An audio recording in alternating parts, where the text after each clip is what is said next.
Professor Akinyemi has dropped another bombshell on this alleged Boko Haram funding. Now, this issue is actually bigger than what we think. But relax, let me gist you. Now, Professor Akinyemi was interviewed on Arise News by Rufai Oseni, and he shared his thought, or should I say, what he know on the matter. In fact, he even said that at some point in the north, that the villagers were telling them that in the middle of the night, they used to see white people on helicopter dropping something. But for them, their thought is French people that are doing this thing.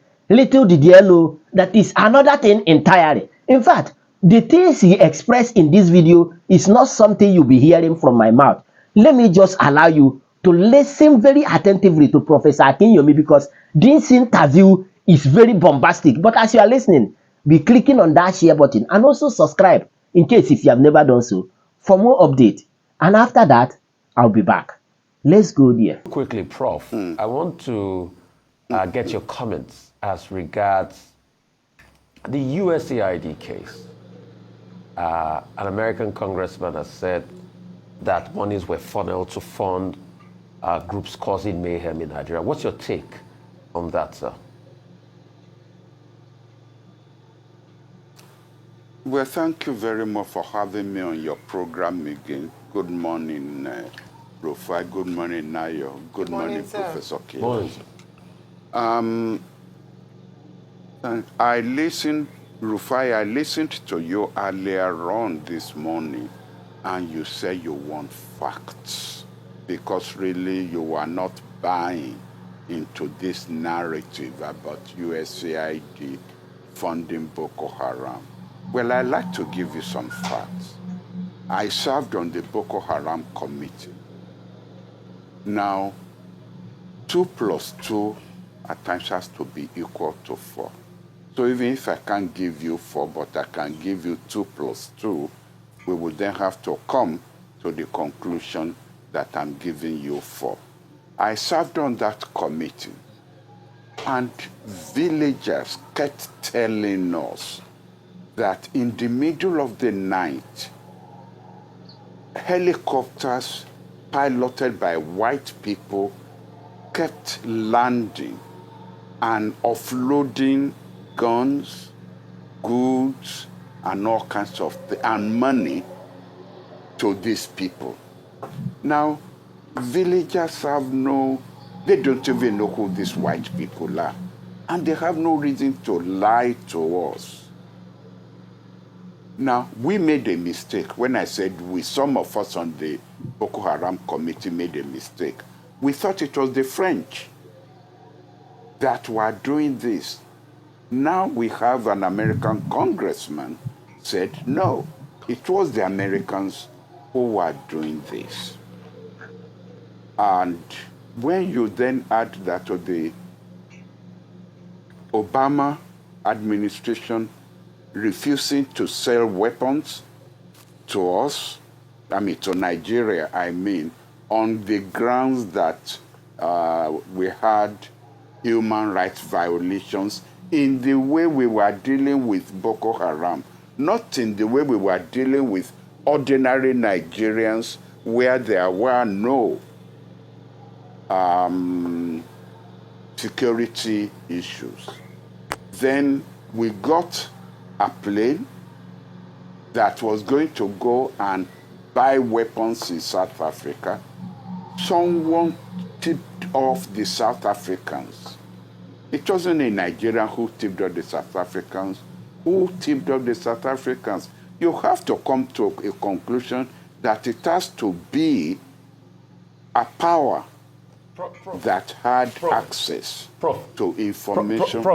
And that was able to do that. Prof, no, please, let I just wanted to ask something. Did the villagers identify the people dropping the weapons as Americans? That's just all I want to ask. Did the villagers also tell you that, they were Americans, they spoke English? I just want to identify that, sir. Did the villagers also identify them as Americans? I just told you.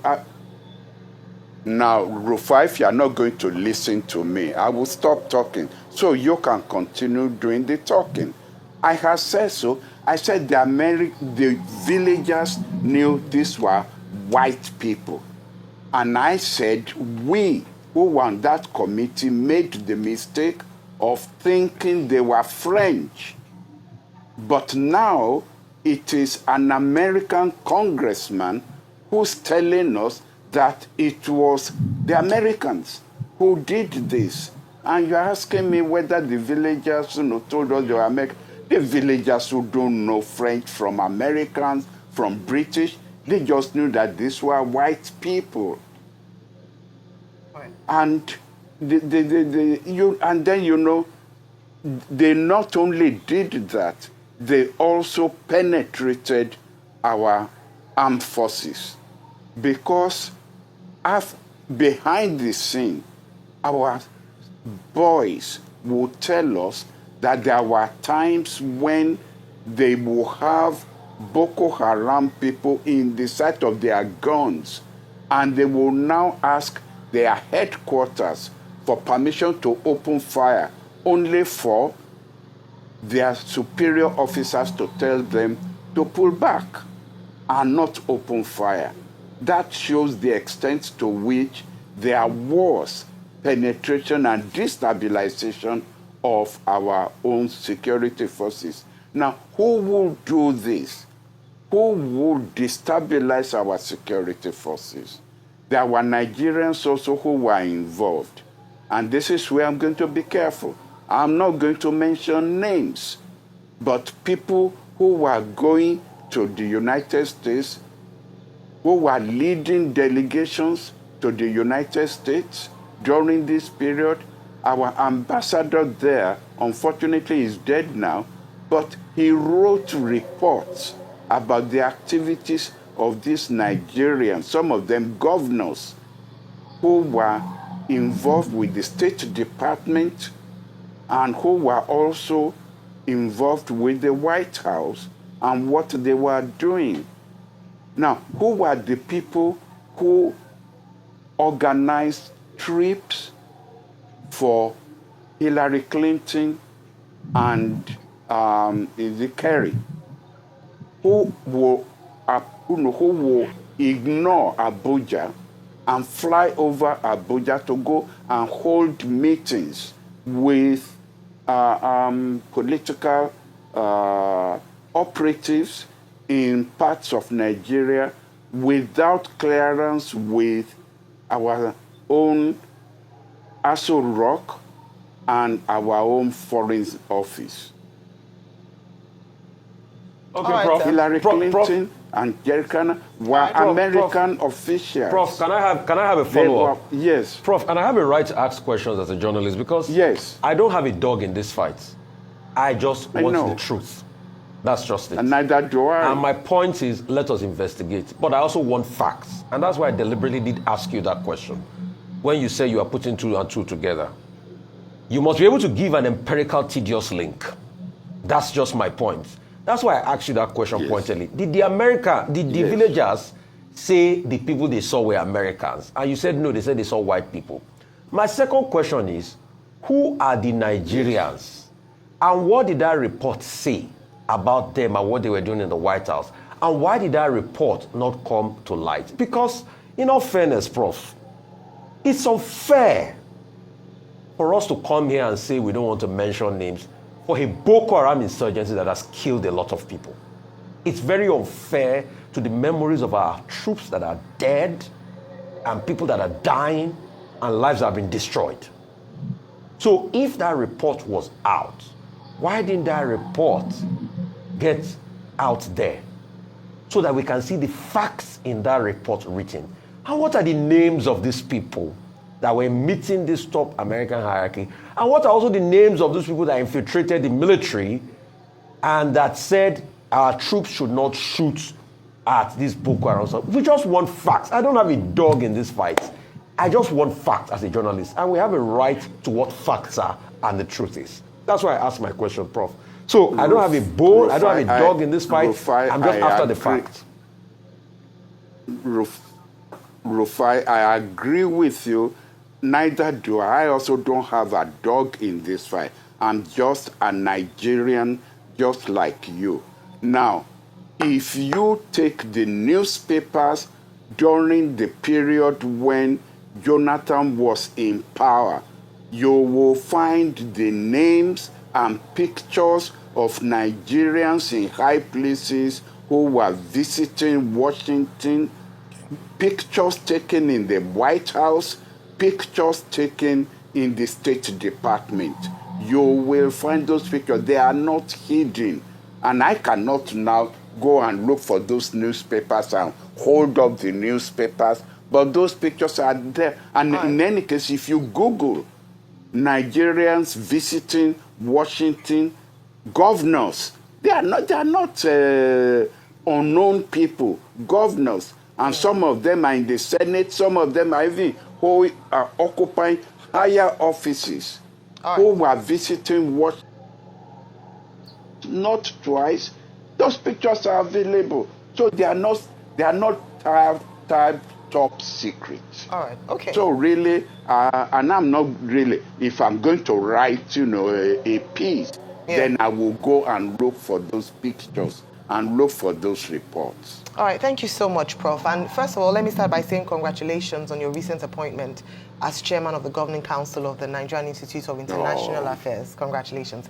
But let me ask you, just as we probe further with regards to the funding, recall that in a recent interview with another news station, international news station, the Chief of Defense Staff had actually said that they believe that there was some complicity with some international organizations. He wasn't just able to identify.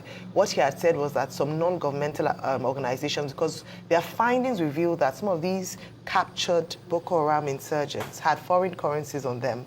He questioned how they could, where they got their training from, how he had been sustained for many years. And even though there had been talks around local funders, there were also now implications of foreign funders. So that's just something to consider. I'd like to hear your thoughts on that.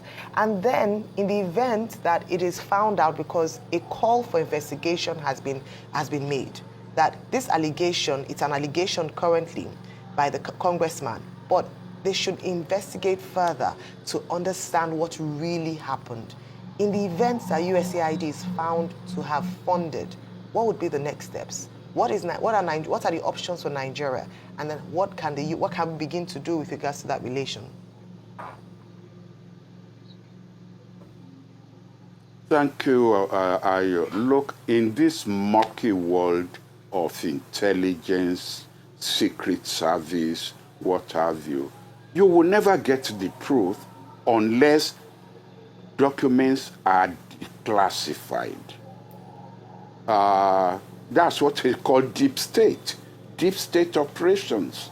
All I can tell you is, when I was serving on that Boko Haram committee, there were things we were told, which I even found alarming. But as I said, my focus was on the French, because it is the French that have had this tradition of trying to destabilize Nigeria. Dollars that were found on these Boko Haram people. There was an episode where a helicopter crashed in one of these northern states.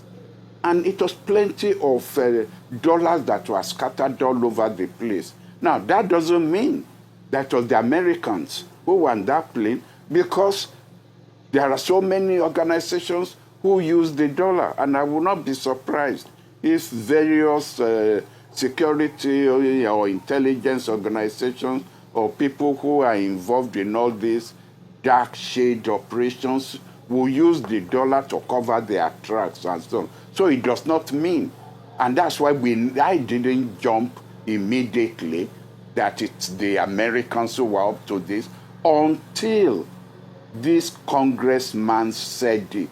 Now, if I'm not going to believe the congressman about operations, and this is a congressman who has access to their own data, he may have his own motive for what he's saying and for what he's doing and for why he's saying this. But if I'm not going to believe him, and on the grounds of that, we then end up with, we don't know. Well, if we don't know, then who will we believe? Then even when we say documents that are declassified, how are we even sure that whoever wrote those documents is telling the truth? You see, we are not going to get 100% certainty when you are dealing with intelligence operatives and what they are putting down on paper, some trying to cover their tracks, some trying to implicate the others. As regards to your question, what do we do now? Believe me, and this is the most depressing part of this, there is nothing we can do. You are dealing with a superpower whose tentacles spread all over the world. I'm not saying this about Americans alone. I'm saying this about MI6, the British. I'm saying this about the French. I'm saying this about the Chinese. All these are superpowers whose tentacles are global and spread all over the world. There's nothing you can do about them. You put out one candle. Do you know how many candles that there are? How many of them are operating? Is the one that you know that you focus on, but there are others, many others. Earlier on, they were talking about Chile. What happened to Allende in Chile? Now, even right now, as we are talking, Venezuela is still the target of, the deep state, American deep state operations in Latin America. And if you are not careful, don't believe that, when, what's his name, Trump decides to target a particular country, he will only do it on the pages of the newspaper. They are not talking about the CIA. So if you shut down the operations of USAID, the CIA is there, the National Security Agency is there, they are all involved all intertwined in this operation. Destabilizing countries. Yes. Good morning, Prof. This is Anthony Killer here. Good morning, Prof. Good morning, Prof. Yes, good morning, sir. As you teach us international relations, we look at interest and influence, and then we try to tie that and deduce a lot of things, the cardinal points, interest and influence. For the purpose of viewers, what is the interest of superpowers, be it the USA, be it France, or any other white or any other color country, to finance Boko Haram? Let's have a sort of theoretical approach on it. What is their interest to finance Boko Haram?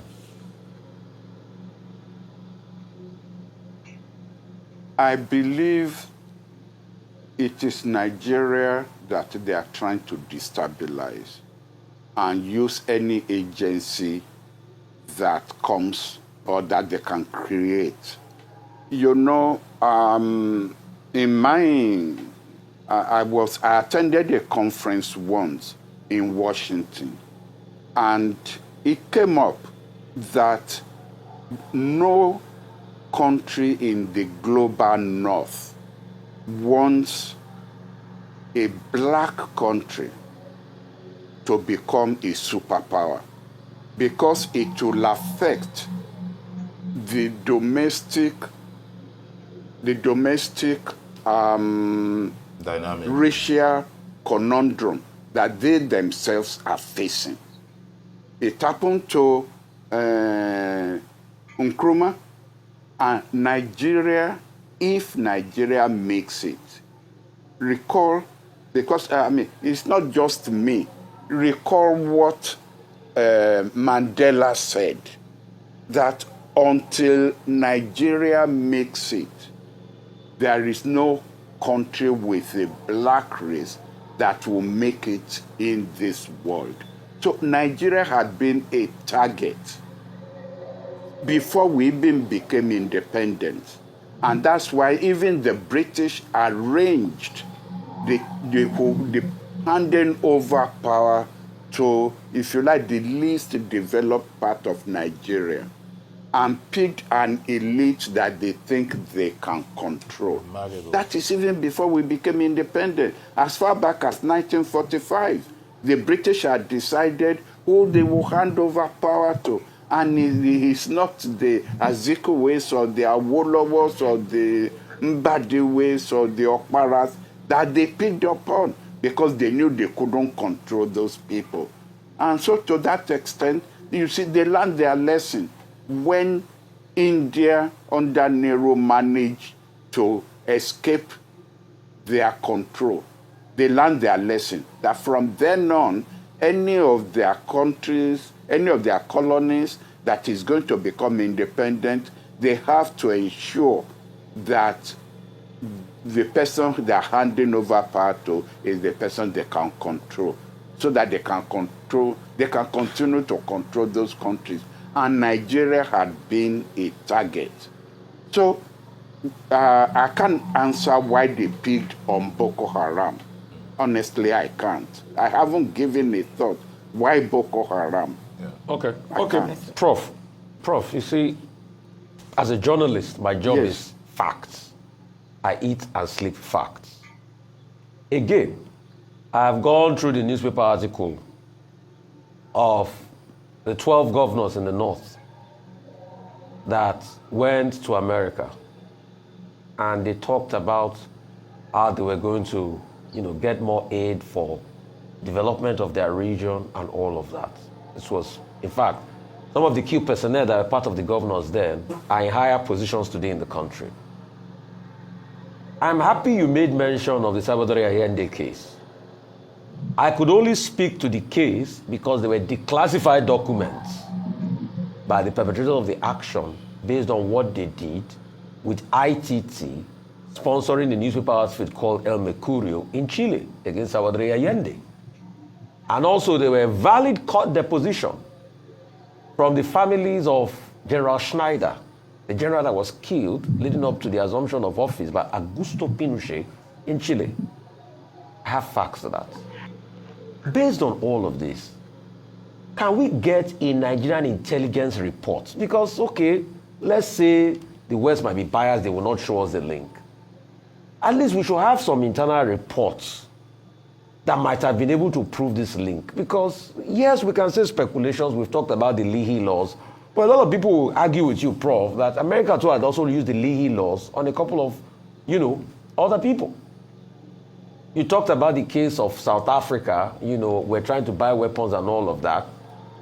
Some people will argue with you, yes, that was also the case, but also Nigeria finally also got those weapons, from other sources.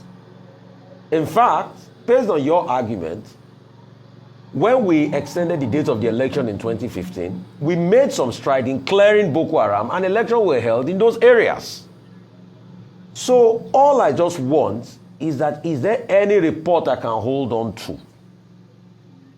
as regards this activity of the United States? All I'm just after is a fact. Is there maybe like a Nigerian intelligence report we can quote?